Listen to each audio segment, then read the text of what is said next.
ఎస్డివిన్ news కి స్వాగతం. ముందుగా ఈనాటి ముఖ్య అంశాలు.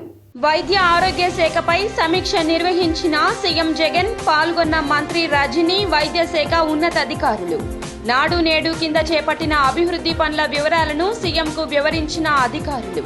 వన్ టౌన్ పంజా సెంటర్ ముసాఫిర్ ఖానా వద్ద ఫుడ్ కోర్ట్ నిర్మాణాన్ని వ్యతిరేకిస్తూ జనసేన ధర్నా. ప్రభుత్వం ఫుడ్ కోర్ట్ నిర్మిస్తే కూల్చివేస్తామని హెచ్చరించిన జనసేన నేత మహేష్. పశ్చిమ నియోజకవర్గం వైసీపీ ఇన్ఛార్జ్ ఆసిఫ్ కు మద్దతు పలికిన బీసీ సంక్షేమ సంఘం. బీసీలంతా వైసీపీ వైపే ఉన్నారన్న బీసీపీ నేత మారేష్.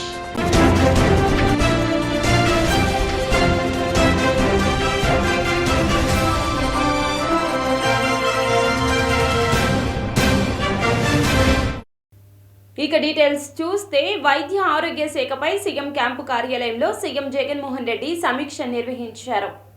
ఈ సమావేశంలో వైద్య ఆరోగ్య శాఖ మంత్రి Vidadala Rajini, CS doctor KS Jawahar Reddy, వైద్య ఆరోగ్య శాఖ స్పెషల్ సీఎస్ ఎంటీ కృష్ణబాబు, ఆరోగ్య కుటుంబ సంక్షేమ శాఖ కార్యదర్శి డాక్టర్ మంజులా హోసమణి, ఆరోగ్య కుటుంబ సంక్షేమ శాఖ director G Nivas, APMS IDC VC and MD D Muralidhar Reddy, Aarogyasri CEO DK Balaji, ఇతర ఉన్నతాధికారులు హాజరయ్యారు. వైద్య ఆరోగ్య శాఖకు సంబంధించిన పలు అంశాలపై సీఎం జగన్ అధికారులకు దిశానిర్దేశం చేశారు.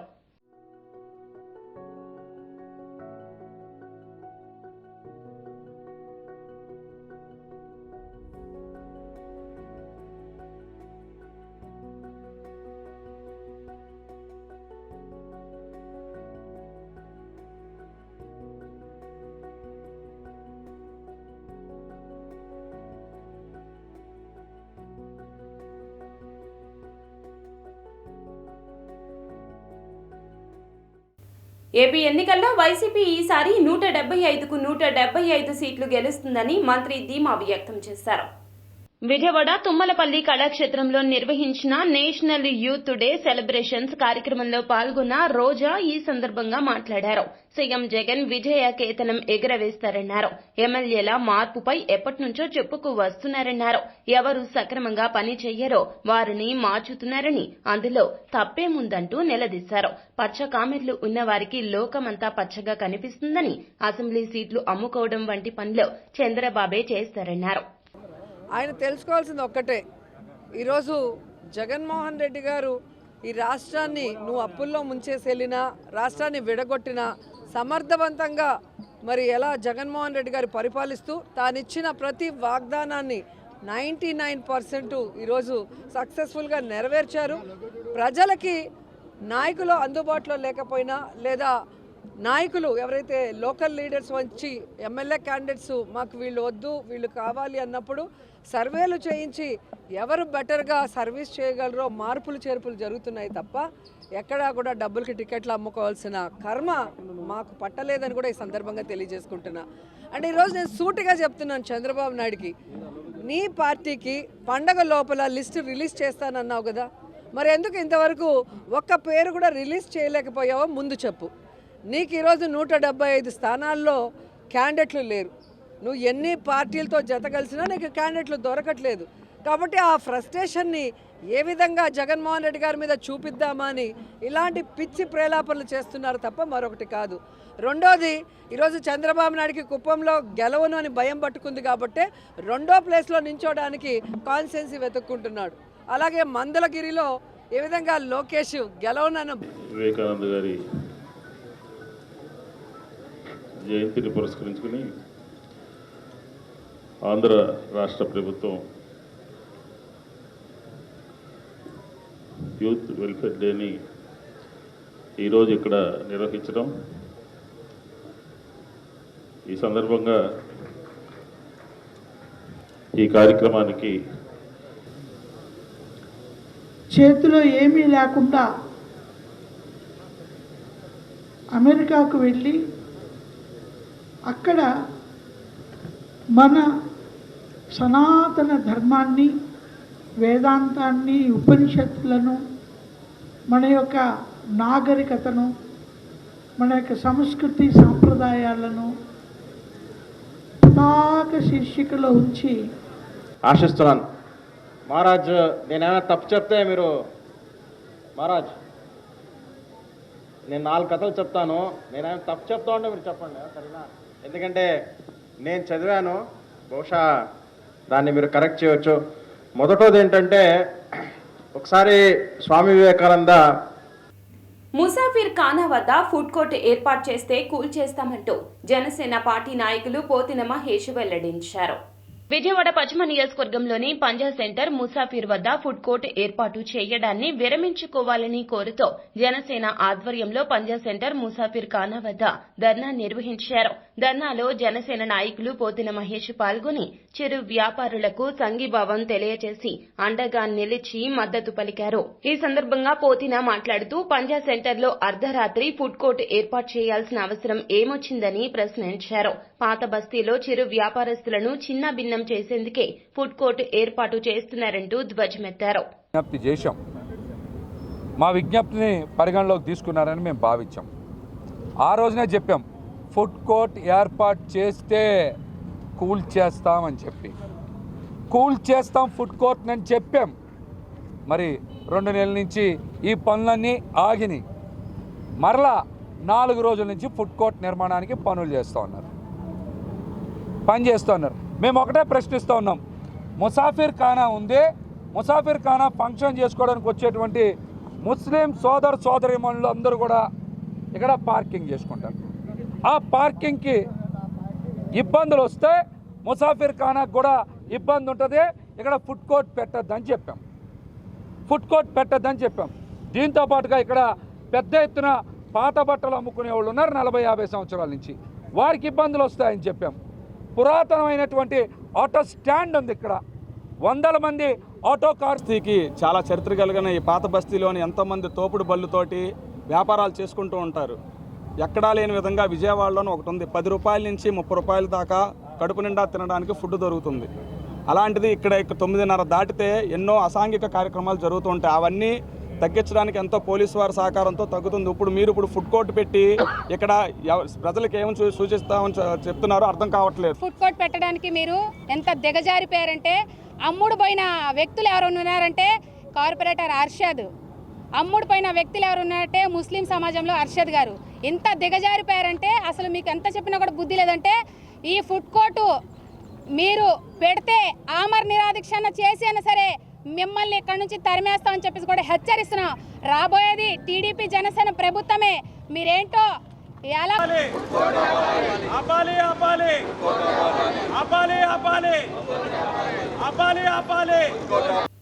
వైసీపీ పశ్చిమ ఇన్ఛార్జ్ షేక్ ఆసిఫ్ కు మద్దతుగా ఉంటామని బీసీ సంక్షేమ సంఘం రాష్ట్ర అధ్యక్షులు మారేష్ వెల్లడించారు. విజయవాడ వైసీపీ పశ్చిమ ఇన్ఛార్జ్ షేక్ ఆసిఫ్ ను బీసీ సంక్షేమ సంఘం రాష్ట్ర అధ్యక్షులు మారేష్ కలిసి అభినందనలు తెలియజేశారు. బీసీ సంఘాల తరపున అండగా ఉంటామని భరోసా ఇచ్చారు. అనంతరం మారేష్ మాట్లాడుతూ పశ్చిమ నియోజకవర్గ ఇన్ఛార్జ్ షేక్ ఆసిఫ్ కు బీసీ సంఘం మద్దతు ఎల్లప్పుడూ ఉంటుందన్నారు. బీసీల సమస్యలపై పూర్తి అవగాహన ఉన్న వ్యక్తి ఆసిఫ్ అని, బీసీ, ఎస్సీ, ఎస్టీ, మైనార్టీల మనసు గెలుచుకున్నారు కాబట్టే సీఎం జగన్ ఆసిఫ్ కు కీలక బాధ్యత ఇచ్చారని పేర్కొన్నారు. బీసీ సంఘం తరపున రాష్ట్ర అధ్యక్షులు మారేష్, అలాగే అర్బన్ అధ్యక్షులు మన గణేష్ గారు, అలాగే ఎన్టీఆర్ జిల్లా అధ్యక్షులు అర్షద్ గారు ఏదైతే బీసీలకు జగన్మోహన్ రెడ్డి గారు పెద్దపీట వేశారో ఆ పెద్దపీట వేసిన దాంట్లోనే నాకు ఈరోజు ఈ యొక్క అవకాశం కల్పించడం జరిగింది. నాకు సంపూర్ణ మద్దతు తెలియజేయడానికి మా బీసీ సంఘం తరఫున మా సోదరులందరూ వచ్చి నాకు ఈ సంపూర్ణ మద్దతు తెలియజేసినందుకు నాకు చాలా ఆనందంగా ఉంది. అలాగే బీసీల్లో మంచి ఉత్తేజాన్ని తీసుకొచ్చి ఇలాగే ఇక్కడ ఉన్న కుల మతాలకు అతీతంగా ఉన్న ఈ ఒక నియోజకవర్గంలో అందరితో అర్బన్ అధ్యక్షులు బెజవాడ గణేష్ గారి ఆధ్వర్యంలో మరి పశ్చిమ నియోజకవర్గ ఇన్ఛార్జిగా ఇటీవల ప్రీతమ ముఖ్యమంత్రి వైఎస్ జగన్మోహన్ రెడ్డి గారు అనౌన్స్ చేసినటువంటి ఆసిఫ్ గారికి ఆంధ్రప్రదేశ్ బీసీ సంఘం సంపూర్ణ మద్దతు ప్రకటించబోతున్నామని చెప్పేసి తెలియజేస్తున్నాము. ఎందుకంటే ఆసిఫ్ గారు ఇప్పుడే కాదు, గతంలో బీసీ మీటింగ్లు ఏం జరిగినా కానీ ఒక మైనార్టీ సోదరుడిగా, బీసీల పక్షపాతిగా, బీసీల సమస్యలపై ఎక్కడ మీటింగ్లు జరిగినా కానీ బీసీల సమస్యల గురించి ఆయనకు పూర్తి స్థాయిలో అవగాహన ఉన్న వ్యక్తి. ఇవాళ పశ్చిమ నియోజకవర్గంలో ఉన్నటువంటి బీసీ వర్గాల అందరి గురించి కూడా వారి తలలో నాలుగులాగా ఇక్కడ ఉన్నటువంటి ఎస్సీ ఎస్టీ బీసీ మైనార్టీ సోదరుల్లో కుటుంబ సభ్యుడిగా వాళ్ళందరూ మనసు. గణేష్, ఆంధ్రప్రదేశ్ బీసీ సంఘం విజయవాడ అర్బన్ అధ్యక్షుడిని. ఈరోజు ఈ మీడియా సమావేశానికి హాజరైన ముఖ్య ఉద్దేశం ఏంటంటే, మన ఆసిఫ్ అన్నకి విజయవాడ వెస్ట్ సీటు ఎమ్మెల్యే అభ్యర్థిగా కేటాయించడం చాలా ఆనందదాయకం. దీన్ని సపోర్ట్ చేయడానికి ఆసిఫ్ అన్నకి అన్ని రకాలుగా మా బీసీ సంఘం అండదండగా ఉందని తెలియజేయడానికి ఇక్కడ ఇచ్చిన ప్రతి ఒక్కరు చూస్తూ ఉన్నారు. ఇక్కడికి విచ్చేసిన రాష్ట్ర అధ్యక్షుడు మారేష్ గారికి, అలాగే మన గణేష్ గారికి, మేమంతా కలిసి బీసీ వర్గం ఆర్ కృష్ణయ్య గారి అండదండలతో రాబోయే రోజుల్లో కూడా ఇలాగే పని చేస్తామని చెప్పేసి మనస్ఫూర్తిగా మీకు తెలియజేస్తూ, పశ్చిమ నియోజకవర్గంలో మేము ఎలా అయితే వెల్లంపల్లి శ్రీనివాసరావు గారికి సపోర్టివ్లో ఉన్నామో, పార్టీ ఆదేశాలే మాకు శిరోధార్యమని టీడీపీ నేత ఎంఎస్ బేగ్ వెల్లడించారు.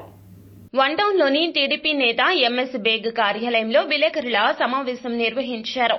సమావేశంలో పశ్చిమ నియోజకవర్గ నేత ఎంఎస్ బేగ్ మాట్లాడుతూ, వెల్లంపల్లి ఓ ఊసరవెల్లి, ఆ ఊసరవెల్లితో మరో ఊసరవెల్లి కేశినేని నాని తయారయ్యారని విమర్శలు గుప్పించారు. టీడీపీలో 60% ఖాళీ చేయడం కేశినేని నాని తరం కాదన్నారు. పార్టీ ఆదేశాలే మాకు శిరోధార్యమని, కేశినేని చిన్నిని ఎంపీ అభ్యర్థిగా ప్రకటిస్తే ఆయన వెంట నడుస్తామన్నారు.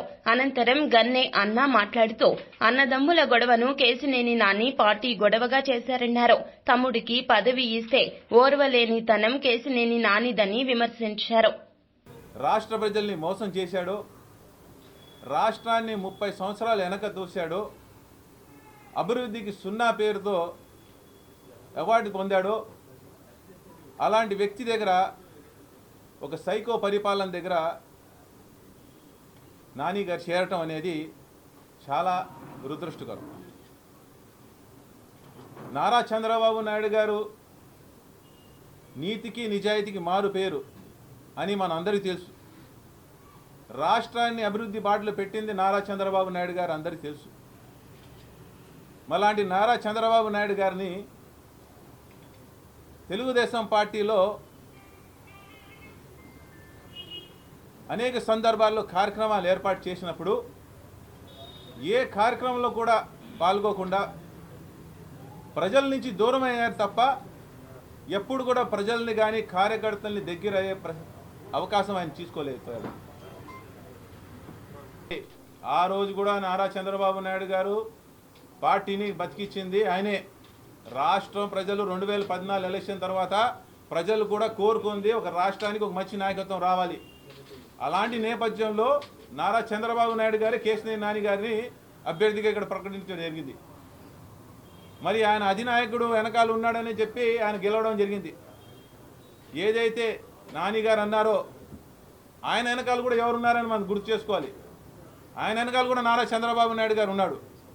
మొదటి నుంచి మేమందరూ కూడా నారా చంద్రబాబు నాయుడు గారితోనే ప్రయాణం చేశాం. ఆయన సమక్షంలోనే నేను పార్టీలో చేరాను. నాని గారు మీ అందరికీ తెలుసు, తెలుగుదేశం పార్టీలో ఉన్నంత వరకు మేమందరం కూడా ఆయన్ని నిర్ణయం మార్చుకోండి, ఆయన తప్పు ఆలోచనలు ఉన్నామని చెప్పి తెలియజేయాల్సిన బాధ్యత ఒక కార్యకర్తగా మా అందరికీ ఉంది. ఆయన తీసుకున్న నిర్ణయం ఏకపక్ష నిర్ణయం అని చెప్పి మేమందరం కూడా భావిస్తూ ఉన్నాం. మా బాధ్యత మేము నెరవేర్చాం ఒక నాయకులుగా, ఒక కార్యకర్తగా మధ్యలో జరగాల్సిన సంభాషణలో. కానీ ఆయన నాయకులుగా తీసుకోవాల్సిన నిర్ణయం ఏకపక్ష నిర్ణయం అని చెప్పి ఈరోజు ఆయన 60% జిల్లాలో ఖాళీ అయిపోద్దని చెప్పి ఏ ధీమాతో చెప్తున్నాడో నాకు తెలియదు. కానీ ఒక్క వ్యక్తి కూడా, అంటే 60% అంటున్నాడు కానీ 60% కూడా ఈరోజు ఏ ఒక్కరు కూడా జిల్లా నుంచి వెళ్ళే పరిస్థితి కనబడలేదు. ఏపీకి సీఎంగా వైఎస్ జగన్ బాధ్యతలు తీసుకున్నాక తీవ్ర అన్యాయం జరుగుతుందని పీసీసీ అధ్యక్షులు గిడుగు రుద్రరాజు ఆరోపించారు. విజయవాడలోని ఆంధ్రరత్న భవన్లో పీసీసీ అధ్యక్షులు గిడుగు రుద్రరాజు మీడియాతో మాట్లాడారు. అభివృద్ధికి ఆమడ దూరంలో రాష్ట్రం ఉందని, ఉద్యోగ ఉపాధి అవకాశాలు తగ్గిపోయాయంటూ ఆవేదన వ్యక్తం చేశారు. పాఠశాల దగ్గర నుంచి విశ్వవిద్యాలయాల వరకు కొందరు విద్యార్థులు డ్రగ్స్, గంజాయి మత్తులో జోగుతున్నారన్నారు. ఇటువంటి విషయాలపై రాష్ట్ర ప్రభుత్వం ఎందుకు చర్యలు తీసుకోవడం లేదని ప్రశ్నించారు. మాట్లాడొచ్చు, పీసీసీలో ఉంటే కార్యవర్గ సమావేశంలో మాట్లాడొచ్చు, మంత్రులు అయితే క్యాబినెట్లో మాట్లాడచ్చు. ఇప్పుడు అక్కడ ఉన్నటువంటి ఏ ఫోరంలోనూ కూడా ఎవరు మాట్లాడేటువంటి పరిస్థితి లేదు. వైఎస్ఆర్సీపీది కార్యవర్గ సమావేశం ఎప్పుడు జరిగిందో ఎంతమంది ఉన్నారో భగవంతుడికే తెలియాలి. రీజనల్ పార్టీగా ఉన్నటువంటి తెలుగుదేశం పార్టీది కూడా అంతే, ఓన్లీ ఇద్దరు సెంట్రిక్గానే నడుస్తుంది. కానీ కాంగ్రెస్ పార్టీ ఒకటే, మా ఇన్ఛార్జ్ గారు ఉంటారు, నేనుంటాను, వర్కింగ్ ప్రెసిడెంట్స్ ఉంటారు, మా విభాగాల అధ్యక్షులు ఉంటారు, వైస్ ప్రెసిడెంట్లు ఉంటారు. మోర్ డెమోక్రటిక్ వేలో సుమారు 7 గంటల పాటు ఆల్ ఇండియా ఇన్ఛార్జ్ వచ్చి అందరి యొక్క అభిప్రాయాలు విన్నారు. అంటే ఎంత డెమోక్రటిక్ పార్టీ అనేటువంటిది మనం ఆలోచించుకోవాలి. సో ఈ విధంగా విజ్ఞులైనటువంటి ఓటర్స్ కానీ, వివిధ రాజకీయ పార్టీలో ఉన్నటువంటి వారు కానీ, వారందరికీ విజ్ఞప్తి చేస్తున్నాను, తప్పనిసరిగా కాంగ్రెస్ పార్టీ అనేటువంటి పెద్ద మాతృ సంస్థకు రండి, కలిసి పనిచేద్దామని. అదేవిధంగా ఎంపీ కేశినేని నాని వ్యాఖ్యలను కొండపల్లి మున్సిపాలిటీ టీడీపీ కౌన్సిలర్లు తీవ్రంగా ఖండించారు. ఇబ్రహీంపట్నం తెలుగుదేశం పార్టీ కార్యాలయంలో కేశినేని నానిపై విమర్శలు గుప్పించిన కొండపల్లి మున్సిపల్ కౌన్సిలర్లు అయ్యారాం గయ్యారాములు పోతుంటారు. ఒక గయ్యారాం కేశినేని నాని పోతే పార్టీకి వచ్చిన నష్టం ఏమీ లేదన్నారు. పట్టిన శని వదిలి క్యాడర్ సంతోషంగా ఉన్నారన్నారు. కొండపల్లి మున్సిపాలిటీ గెలిచి 2 ఏళ్లు గడిచినా కోర్టుల్లో నాంచుతో అధికార పార్టీతో ములాఖత్ అయ్యి పార్టీకి ద్రోహం చేశారన్నారు. కేశినేని నాని గారు మా అధినాయకుడి గురించి మాట్లాడే మాటలు చాలా అనుచితంగా ఉన్నాయి. ఈ 2 సార్లు ఎంపీగా గెలిచిన కేశినేని నాని గారు ఎవరు బీఫామ్ మీద గెలిచారు అని అడుగుతున్నాం. తెలుగుదేశం పార్టీ పెట్టిన భిక్షతో ప్రతి ఒక్కళ్ళు కూడా ఎగిరెగిరి పడటం, గెలిచి ఏదో ఆయన సొంత ఇదితో గెలిచాను అని విర్రవీగటం అన్నది కరెక్ట్ కాదు. ఒక్కసారి మీకు మనసుకి సాక్షి అన్నది ఉంటే ఒక్కసారి మీ మనసును మీరే చూసుకోండి. ఎందువల్లంటే మేము ఒక్కటే చెప్తున్నాం, 2 సార్లు గెలిచారంటే ఎవరి వల్ల గెలిచారు? ఏమైనా మీకు ఓన్ క్యాడర్ ఉందా? లేకపోతే ఏమైనా మీరు ఓన్గా ఏమైనా చదువుకొని గెలిచారా? ఏంటి మీరు చేసింది? ఏమైనా కలెక్టరా మీరు చేసింది అని అడుగుతున్నాం. ఈరోజు మీరు తెలుగుదేశం పార్టీ బీఫామ్ ఇస్తే మీరు గెలిచారు. గెలిచి ఢిల్లీ వెళ్ళి మీరు ఈడీ కేసుల్లో ఉన్న ఒక లంచగొండి దగ్గరికి వెళ్ళి కండువా కప్పడం అనేది మేము తీవ్రంగా విమర్శిస్తున్నాము. అదేవిధంగా మా అధినాయకుడిని లోకేష్ గారిని అనే మాటల్ని తీవ్రంగా ఖండిస్తున్నాం. సార్, మీరు 7 నియోజకవర్గాల్లో నేను ఒక్కడే గెలిచానని అన్నారు. ఏ రోజు ఏ నియోజకవర్గానికి పార్టీతో పరంగా మీరు ఏం చేశారనేది నేను అడుగుతున్నా. మీరు ప్రతిరోజు వైసీపీ వాళ్ళతో లాలూచి పడి వాళ్ళకి సంబంధించినవి ఏమి కావాలా నిధులు, ఒక అంగన కేంద్రాలే కానీ ప్రతి ఒక్కటి మీరు వాళ్ళకి నిధులు ఇచ్చారు. కానీ మేము ఎన్నిసార్లు వచ్చి మీ దగ్గరికి వచ్చి అడిగినా మాకంటూ తెలుగుదేశం పార్టీ తరఫున కొండపల్లి మున్సిపాలిటీలో తెలిసిన 15 మంది కౌన్సిలర్లు వచ్చిన ఏ సహాయం చేశారని మేము డైరెక్ట్గా అడుగుతున్నాం. మీరు ఇంత లాలూచి పడేవాళ్ళు. మహానుభావుడు నందమూరి తారక రామారావు గారు స్థాపించిన తెలుగుదేశం పార్టీ నుంచి దాదాపుగా ప్రతి ఎలక్షన్ టైంలోనూ ఆయారాం గయారాములు చాలామంది ఉంటారండి. అటువంటి ఆయారాం గయారాముల్లో ఒక గయారాం వెళ్ళాడని మేము దాదాపుగా మా పార్టీ పరంగా కూడా అందరం మేము పరిపూర్ణంగా మేము అందరం విశ్వసిస్తున్నాం. ఇటువంటి కలుపు మొక్కలు ఎన్ని వెళ్ళినా తెలుగుదేశం పార్టీకి వచ్చిన నష్టం ఏమీ లేదని, అట్లాగే ఆ నిష్క్రమణ ఏదో గౌరవప్రదమైన నిష్క్రమణ ఉంటే బాగుండేదని మేమందరం కూడా చాలా ఆశించామండి. అట్లా కాకుండా అధినేత మీద అనిశ్చిత వ్యాఖ్యలు చేస్తూ పిచ్చి ప్రేలాపనలు మాట్లాడుతూ ఏదో వల్గర్ లాంగ్వేజీ ఆ మాటలు ఈ మాటలు మాట్లాడుతా ఆయన అట్లా నిష్క్రమించడం చాలా. ఈరోజు స్థానిక ఎంపీ గారు కేశినేని శ్రీనివాస్ గారు ఈరోజు వైసీపీలోకి వెళ్ళటం అనేది చాలా సిగ్గుమాలిన చర్యగా అందరూ కూడా అభివర్ణిస్తున్నారు. ఎంపీ గారు, నేను నిజాయితీ పరుణ్ణి, ఆస్తులన్నీ పోగొట్టుకున్నాను, నీతి నిజాయితీగా బతకడానికి నేను ఎక్కువ ఇంపార్టెన్స్ ఇస్తాను అని చెప్పే మనిషి ఈ రోజున ఒక ఆర్థిక నేరగాడు పక్కన చేరటం, ఆ మసి అనేది ఈయన పూసుకోవడం, అది ఆయన తెలుసుకోవాలి. ఏదైతే మేము గత 10 సంవత్సరాల నుంచి ఎంపీ గారిని చూస్తున్నాం. చంద్రబాబు పొరపాటున కూడా గెలవరని ఎంపీ కేశినేని నాని జోస్యం చెప్పారు. విజయవాడ ఆటోనగర్లో ఎంపీ నిధులతో నిర్మించిన వాటర్ హెడ్ ట్యాంక్ ను కేశినేని నాని ప్రారంభించారు.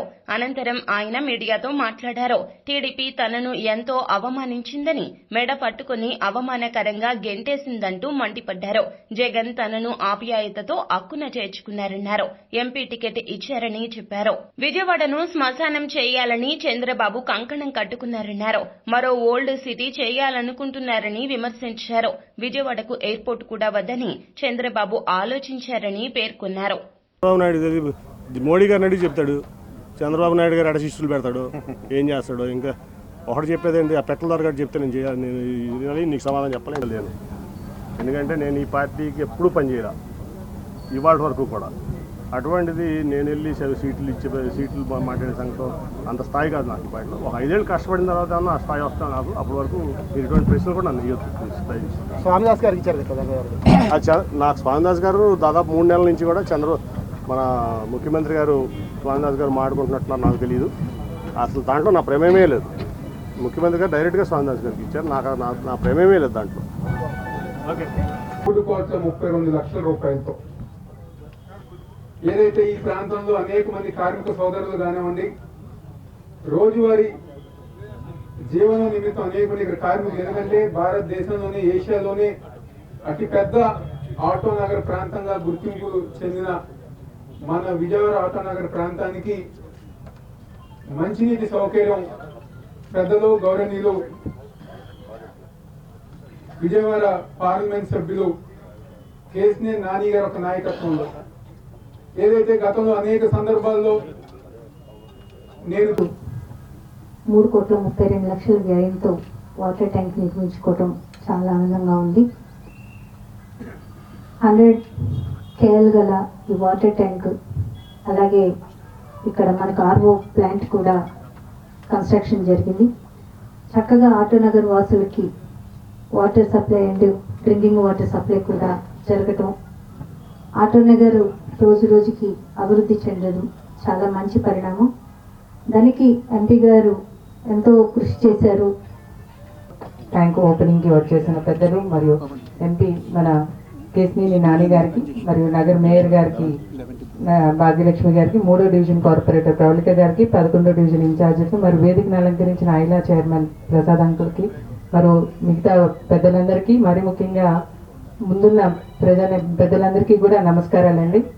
ఆటోనగర్కి ప్రాంతం అంటే ఏదైతే వైసీపీకి పెరుగుతున్న ఆదరణ చూసి ప్రతిపక్ష పార్టీలకు ముచ్చెమటలు పడుతున్నాయని వైసీపీ తూర్పు ఇన్ఛార్జ్ దేవినేని అవినాష్ ఎద్దేవా చేశారు. తూర్పు నియోజకవర్గ పరిధిలోని 17వ డివిజన్ పరిధిలోని పలు ప్రాంతాల్లో తూర్పు నియోజకవర్గ వైసీపీ ఇన్ఛార్జ్ దేవినేని అవినాష్ గడప గడపకు వెళ్లి ఈ 4.5 ఏళ్ల జగనన్న ప్రభుత్వంలో చేపట్టిన సంక్షేమ అభివృద్ధి కార్యక్రమాల గురించి వివరించడం జరిగింది. ఈ సందర్భంగా అవినాష్ మాట్లాడుతూ టీడీపీ వాళ్ల కార్యకర్తలకు ధైర్యం చెప్పడానికి మాత్రమే అనుకూల మీడియాలో, సోషల్ మీడియాలో అధికారంలోకి వస్తున్నామని పిచ్చి ప్రచారం చేసుకుంటున్నారన్నారు. వారు అధికారంలోకి రావడం కళ అని పేర్కొన్నారు. ప్రజలకు మంచి చేస్తున్న వైసీపీ ప్రభుత్వానికే ప్రజలు అండగా నిలుస్తారని పేర్కొన్నారు. 8-9 రోజులుగా 17వ డివిజన్లో సోదరులు డివిజన్ కార్పొరేటర్ రామిరెడ్డి గారు ఒక నాయకత్వంలో నేను కానివ్వండి, సోదరిమణి బెల్లం దుర్గా గారు కానివ్వండి, డివిజన్ అధ్యక్షులు, డివిజన్లోని ముఖ్య నాయకులు, వివిధ కార్పొరేషన్ డైరెక్టర్స్, చైర్మన్స్ అందరూ గారు ఈ కార్యక్రమంలో పాల్గొని ప్రతి ఇంటికి గారు వెళ్ళి జగన్మోహన్ రెడ్డి గారు చేస్తున్న సంక్షేమ కార్యక్రమాలు, అదేవిధంగా ఈ ప్రభుత్వంలో జరిగిన అభివృద్ధి కార్యక్రమాల గురించి ప్రజానీకానికి వివరిస్తాం. రాబోయే రోజుల్లో మరొకసారి జగన్మోహన్ రెడ్డి గారు ఒక నాయకత్వంలో ఏర్పడే ప్రభుత్వంలో కానివ్వండి, అదేవిధంగా తూర్పు నియోజకవర్గంలో వైఎస్ఆర్ కాంగ్రెస్ పార్టీ జెండా ఎగరేసిన తర్వాత 5 సంవత్సరాల గత తెలుగుదేశం ప్రభుత్వంలో ఏం జరిగిందో, ఈ 4.5 సంవత్సరాలు జగన్మోహన్ రెడ్డి గారు ఒక నాయకత్వంలో ఎటువంటి సంక్షేమ కార్యక్రమాలు జరిగినాయో ప్రజానీకానికి తెలుసు. మీరేమీ చేయలేదు కాబట్టే గతంలో మీకు 23 స్థానాలు వచ్చినాయి. ఈరోజు చెప్పిన ప్రతి కార్యక్రమం గారు చేస్తున్నారు కాబట్టే 175కి 175 స్థానాలు గెలుస్తామని చెప్పిన నమ్మకం ఈరోజు మాకు కానివ్వండి, మా నాయకుడు కానివ్వండి, ప్రజానికం మాకు ఆ నమ్మకం ఇచ్చారని గారి సందర్భంగా చెప్తూ సెలవు తీసుకున్నాను. డివిజన్లో 8వ రోజు గడప గడపకు అవినాష్ అన్న హామీ అని కార్యక్రమం జరిగింది. ఈ కార్యక్రమంలో ప్రతి ఒక్కరు కూడా మళ్ళీ జగన్ ముఖ్యమంత్రి కావాలని కోరుకుంటున్నారు.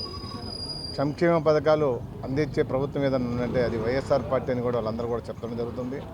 చంద్రబాబు నాయుడు కంపెనీ ఎన్నో చెప్తుంటే ఈనాడైతే రాష్ట్ర ప్రభుత్వానికి హైకోర్టులో మరో ఎదురు దెబ్బ తగిలింది. సింగిల్ జడ్జి ఆదేశాలను తాము లిఫ్ట్ చేయలేమన్న బెంచ్ మీరే త్రిసభ్య ధర్మాసనానికి పంపాలని కోరుతున్నట్లు వెల్లడించింది. ఈ అప్పీల్ను ఎవరు వినాలి అనేది త్వరలో ప్రకటిస్తామని చెప్పింది.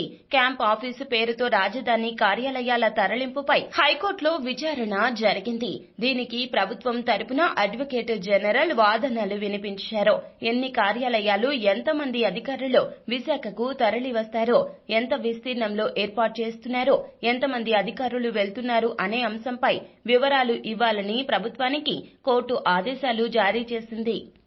వార్తలు ముగించే ముందు ముఖ్య అంశాలు మరోసారి. వైద్య ఆరోగ్య శాఖపై సమీక్ష నిర్వహించిన సీఎం జగన్, పాల్గొన్న మంత్రి రజనీ, వైద్య శాఖ ఉన్నతాధికారులు. నాడు నేడు కింద చేపట్టిన అభివృద్ధి పనుల వివరాలను సీఎంకు వివరించిన అధికారులు. వన్ టౌన్ పంజా సెంటర్ ముసాఫిర్ ఖానా వద్ద ఫుడ్ కోర్ట్ నిర్మాణాన్ని వ్యతిరేకిస్తూ జనసేన ధర్నా. ప్రభుత్వం ఫుడ్ కోర్ట్ నిర్మిస్తే కూల్చివేస్తామని హెచ్చరించిన జనసేన నేత మహేష్. పశ్చిమ నియోజకవర్గం వైసీపీ ఇన్ఛార్జ్ ఆసిఫ్ కు మద్దతు పలికిన బీసీ సంక్షేమ సంఘం. బీసీలంతా వైసీపీ వైపే ఉన్నారన్న బీసీపీ నేత మారేష్. ఎస్డీవీ న్యూస్ సమాప్తం. నమస్కారం.